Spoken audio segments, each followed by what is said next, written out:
सावधान चाषी एही 4टी भूल पाई आसीबनी किस्ती टंका लिस्ट रु कटिजिब ना। प्रधानमंत्री किसान सम्मान निधि योजना को नहीं बड़ अपडेट। यही चाषी को मिलबनी टंका कारण आसतु आज आम जाना यही भिडियो माध्यम। तेणु भिडियो को आरंभ करने पूर्व आपन समस्त को अनुरोध जो मैंने एपर्यंत आम चैनल को सब्सक्राइब करना आपण मैंने एबे ही आम चैनल को सब्सक्राइब करूँ। आई भिडियो को बहुत मात्रा लाइक शेयर कमेंट करूँ। तेज चलतु डेरी न करके आज यही भिडियो को आरंभ करें। प्रधानमंत्री किसान सम्मान निधि योजना सारा देशर लक्ष लक्ष क्षुद्र एवं नाममात्र चाषी आर्थिक सहायतार सर्वबृहत उत्स पलटि। केंद्र सरकार को यही महत्वाकांक्षी योजना माध्यम चाषी मानक 3टी सम्मान किस्ती सीधा सड़क से बैंक आकाउंट में प्रति वर्ष 6,000 टंका आर्थिक सहायता जोगाई दि जाउची। नवेम्बर 2025 21तम किस्तीर सफर हस्तांतर पर सारा देशर चाषी मैंने 22तम किस्ती उत्साह सहित अपेक्षा करछन्ति। तथापि कठोर सरकारी नियम एवं डिजिटल जांच प्रक्रिया जोगु लक्ष लक्ष चाषी एथर मध्य आर्थिक असुविधार सम्मुखीन होबार संभावना रही। एही किस्ती विशेष भाव में इकेवाईसी एवं जमी विहन भली बाध्यतामूलक प्रक्रिया पूरण कर हिताधिकारी समस्याजनक हो पारे।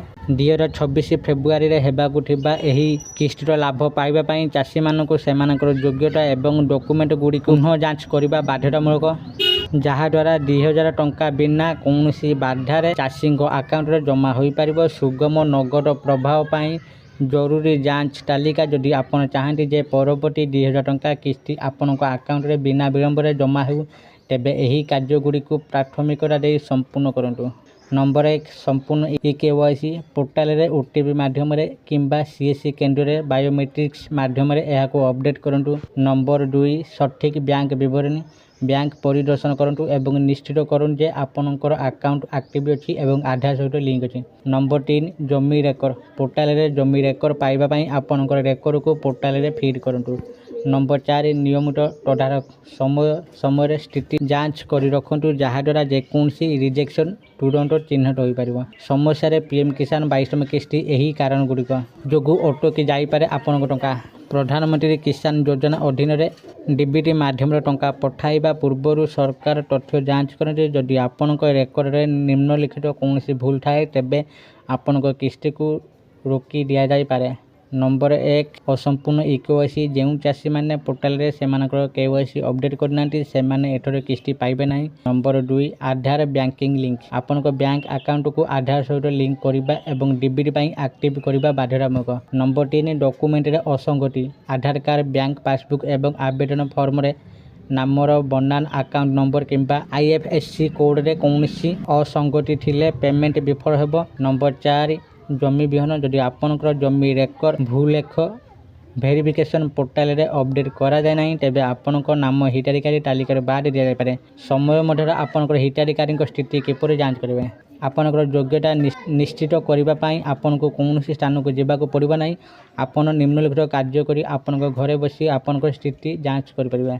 सरकारी पोर्टाल pmkisan.gov.in परिदर्शन करूँ। होम पेज रे उपलब्ध नाउ योर स्टाटस विकल्प पर क्लिक करूँ। आपणकर रेजिस्ट्रेट नंबर प्रवेश करूँ। जदि आपन को पंजीकरण नंबर मने ना तेबे आपणकर पंजीकरण नंबर जानतु। Link and get it through Aadhaar और मोबाइल नंबर ऊपर क्लिक करूँ। एठार आपन इकेवाईसी आधार बैंक सीडिंग एवं जमी सीडिंग स्थिति देखिए। प्रधानमंत्री किसान 22तम किस्ती केबे जारी हेबो आशा करा जायथिबा समय जानतु। योजना रे नियम अनुसार प्रति 4 मासर व्यवधान रे किस्ती प्रदान करा जाय। नंबर 1 पूर्व रेकर्ड 21तम किस्ती नवेम्बर 2025 रे पठा जायतिला। नंबर 2 आशा करा जायथिबा तारीख सूत्र एवं पूर्व धारा अनुसार फेब्रुआरी 2026 शेष सप्ताह सुधा 22तम किस्ती चाषी आकाउंट में पहुँची पारे। तथापि सरकार द्वारा एपर्यंत सरकारी तारीख घोषणा करा जाय नहीं। आशा करूँ आपण मानक आज भिडियोटी निश्चित भाव में भल लगी आपण मैंने भिडियो देखिए सबकि बुझी जाइए।